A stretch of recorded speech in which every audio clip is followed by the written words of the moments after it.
My brother asked me to borrow $10,000 for Mom's funeral. When I refused, he called me a thief and said, "You're not my sister anymore." Mom had been gone for a few weeks when Luke texted me. For years, whenever my phone buzzed unexpectedly, my first thought had been Mom. Was she in the hospital? Did she need a ride? Had someone called about an appointment?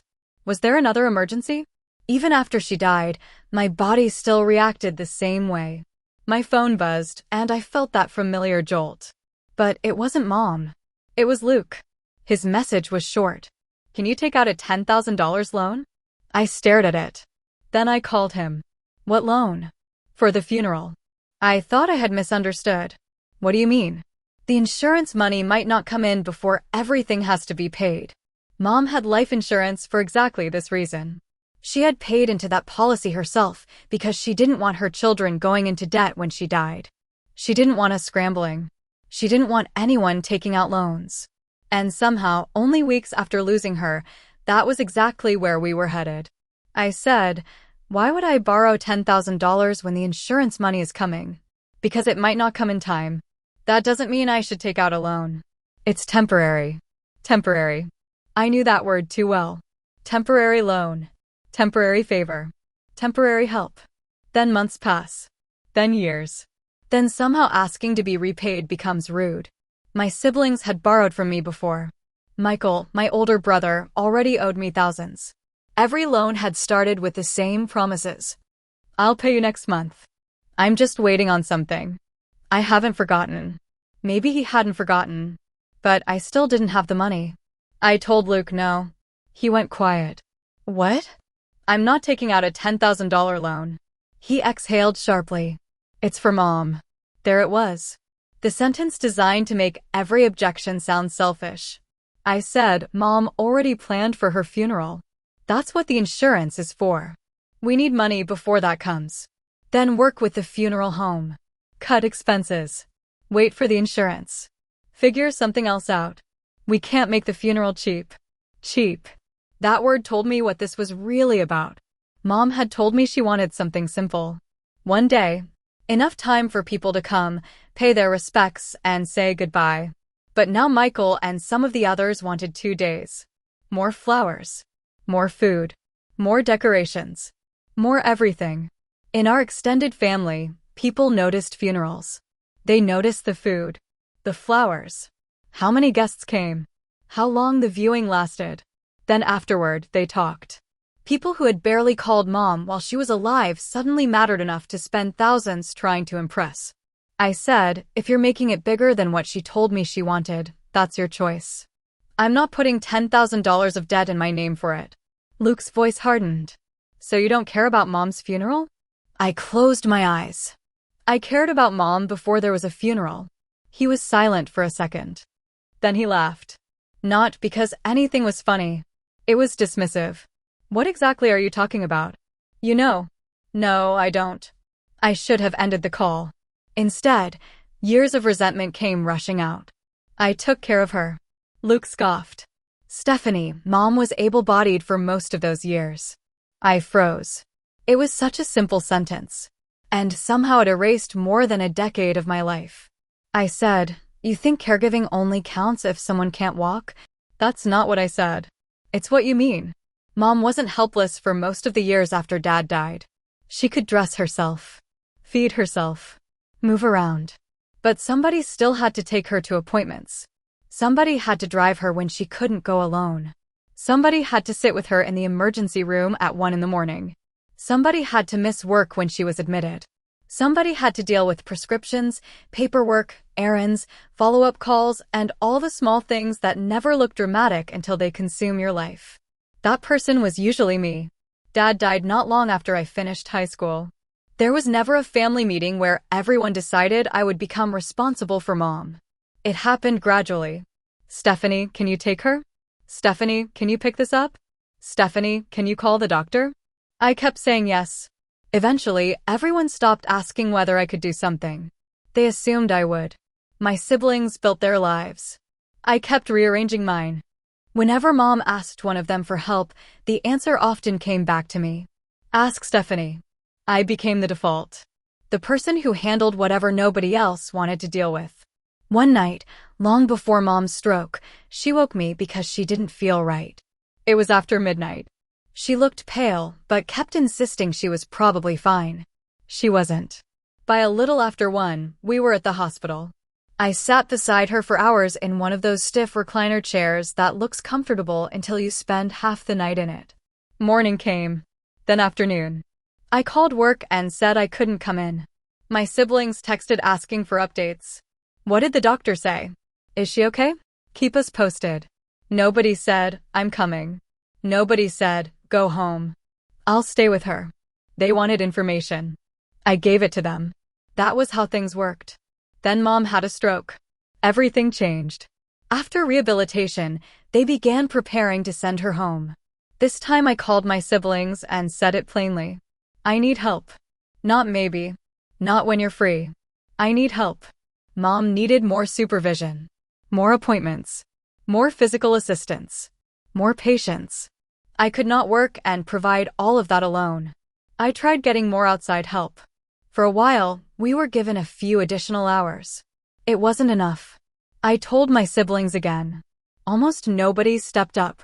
Even Luke, who lived with us for part of that time, barely helped. That was what made his comments so hard to hear. He had seen enough to know better. Maybe not every appointment. Not every hospital visit. But enough. Eventually, Mom had to move into a nursing home. For a long time, I felt guilty. I wondered if I had failed her. But the truth was, she needed more care than one exhausted person could safely provide. Love wasn't enough to turn me into an entire medical support system. Luke's voice pulled me back into the conversation. You always make it sound like you sacrificed your whole life. I tightened my grip on the phone. I'm saying I carried most of Mom's day-to-day care because most of you didn't. That's not true. Then where were you? Silence. Where were you when she needed rides? When she was in the hospital? When I asked for help after the stroke? You're making this about yourself. No. You made it about me when you asked me to take out a $10,000 loan. His voice rose. I'm trying to make sure Mom has a proper funeral. And I'm telling you I'm not taking on debt for decisions I didn't make. So I'm the only one who cares? I said, no, Luke. You're just the one asking me to finance it. He hung up. I sat there staring at my phone. A few minutes later, Isaac came into the kitchen. He looked at me. What happened? Luke wants me to take out a $10,000 loan. For the funeral? I nodded. What about the insurance? It might not arrive in time. And they're still making the funeral bigger than what your mom told you? Yes. He pulled out the chair across from me. What did you say? No. Good. That one word almost made me cry. Good. Not, but their family. Not, maybe you should keep the peace. Not, you'll regret it. Just good. The next morning, I woke up to a message from Luke. It was several paragraphs long. By the time I finished reading it, my hands were shaking. He said he was cutting me out of his life. He said I was no longer his sister. Then he accused me of stealing from Mom.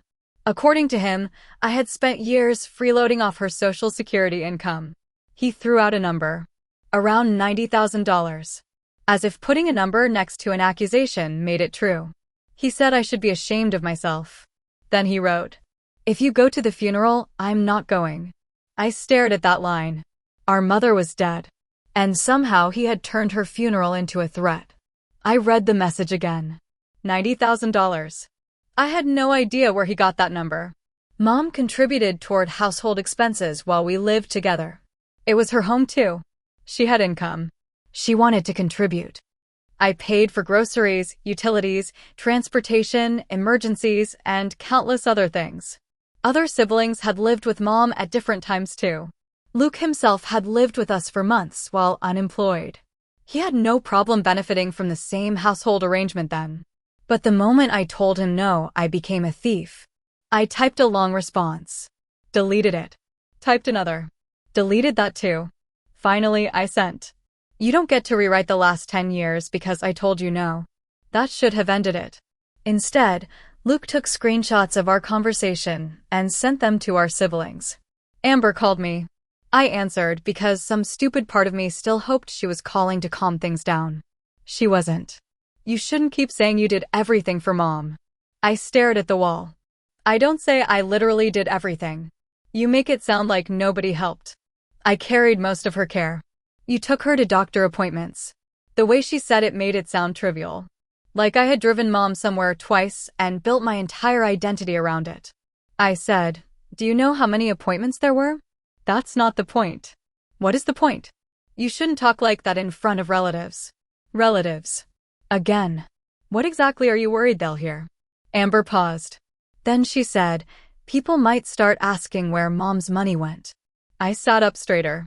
What does that mean? I'm just saying people talk. Are you accusing me of stealing from her? I didn't say that.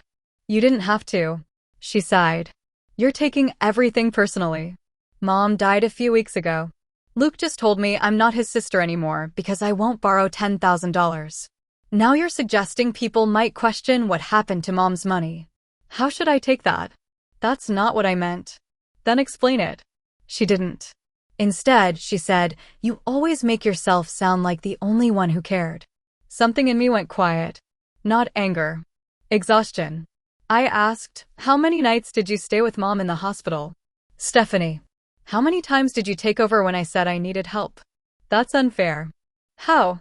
You know I had my own life. There it was. The answer. She had her own life. So did I. Mine had simply been treated as more available. I said, exactly. The call ended badly. I cried afterward. Not because Amber had convinced me of anything. Because I finally understood why my siblings kept minimizing what I had done. If they admitted how much I carried, they would also have to admit how little they carried. It was easier to make my contribution smaller. If all I had done was take mom to appointments, then nobody had abandoned responsibility. If mom had been able-bodied, then I hadn't sacrificed much. If I had somehow benefited financially, then maybe they could tell themselves I had already been compensated. Every version made them more comfortable. The life insurance complicated everything. Mom had named Michael and me as equal beneficiaries. Half each. I didn't know why she structured it that way. Maybe she trusted us to handle things. Maybe she thought splitting it would prevent arguments. Whatever her reason, she had been clear with me that the policy was meant to help cover her funeral. I had no intention of taking my portion and pretending otherwise. But there was a difference between using mom's insurance money for legitimate funeral expenses and putting my own credit or savings at risk for additional costs chosen by other people. My siblings kept acting as though those were the same thing. They weren't. Michael was handling most of the funeral arrangements. He wasn't the one who had attacked me the way Luke did. But Michael had his own history with money. He already owed me thousands from previous loans.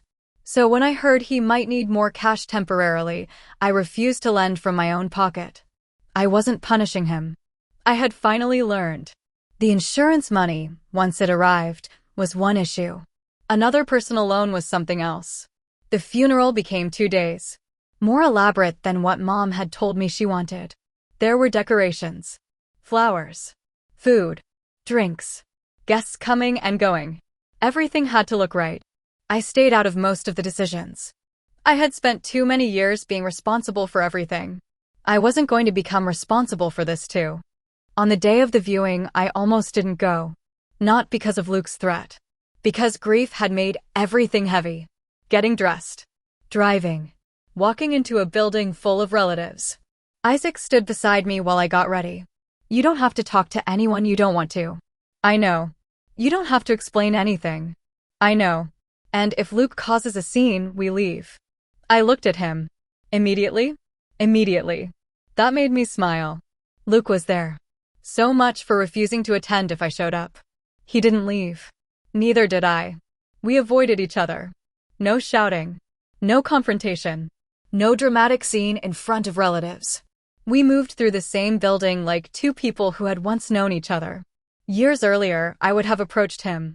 I would have said, this is mom's funeral. Let's put everything aside. I would have tried to repair something I hadn't broken. I didn't. I stayed near Isaac. I greeted relatives. I spent time near mom. Then I went home. On the burial day, Luke finally spoke to me.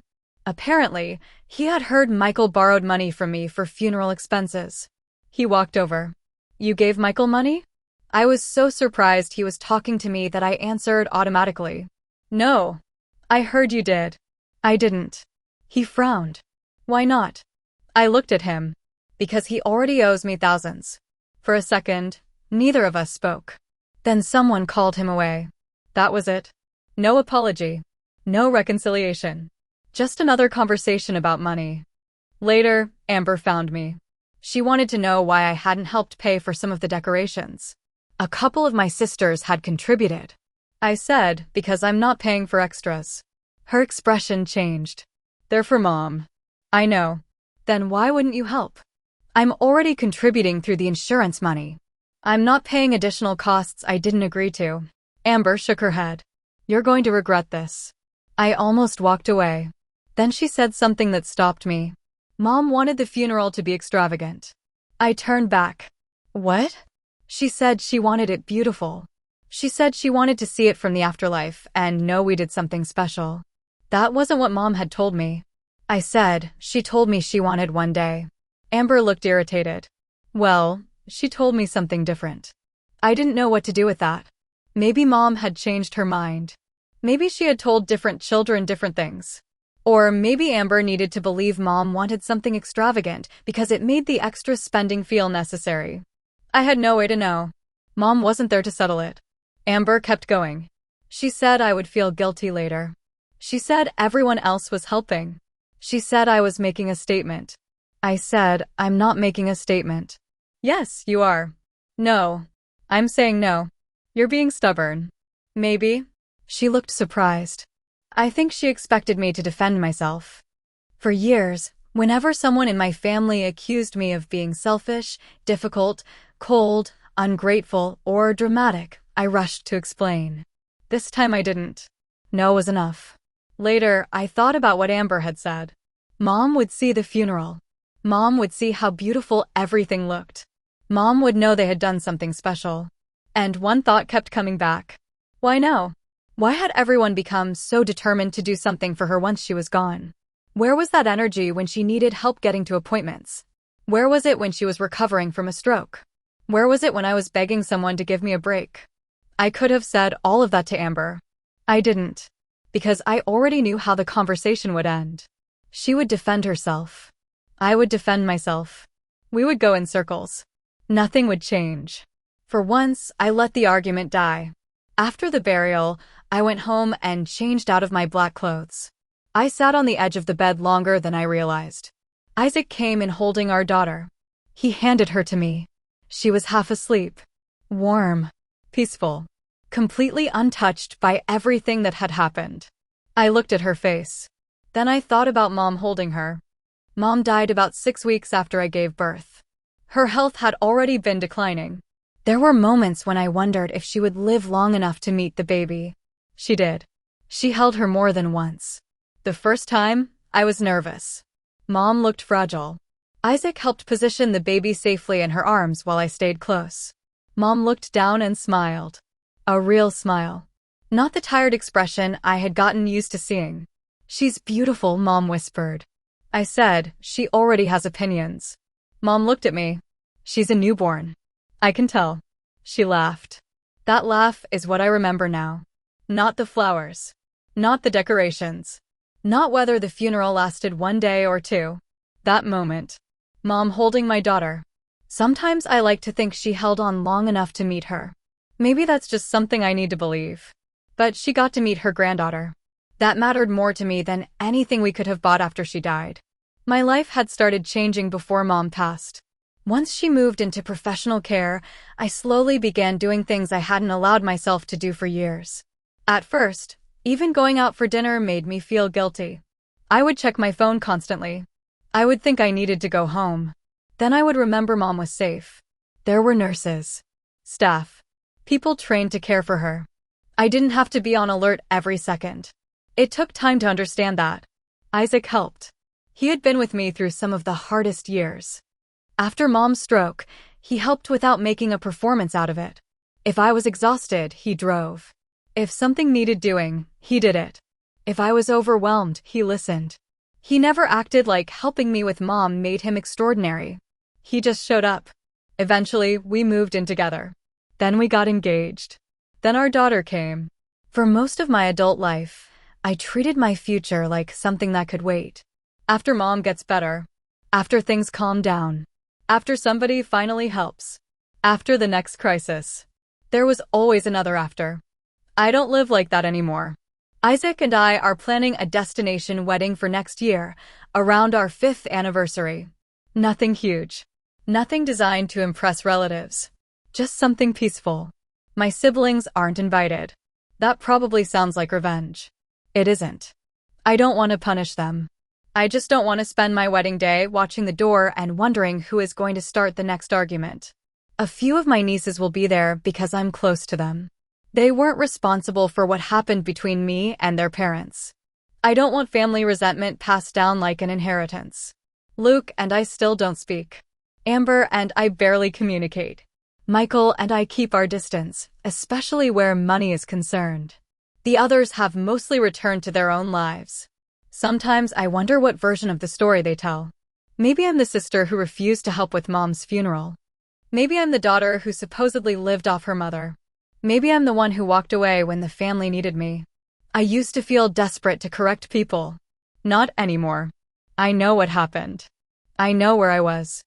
I know how often I asked for help before I finally stopped asking.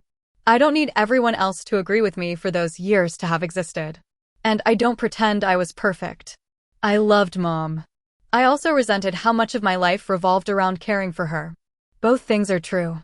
There were days I was angry. Days I looked at my siblings and wondered why their plans always seemed more important than mine. Days I wanted to leave. Then I would feel guilty for thinking it. You can love someone deeply and still be exhausted. You can do everything you know how to do and still wonder if it was enough. After mom died, I grieved her.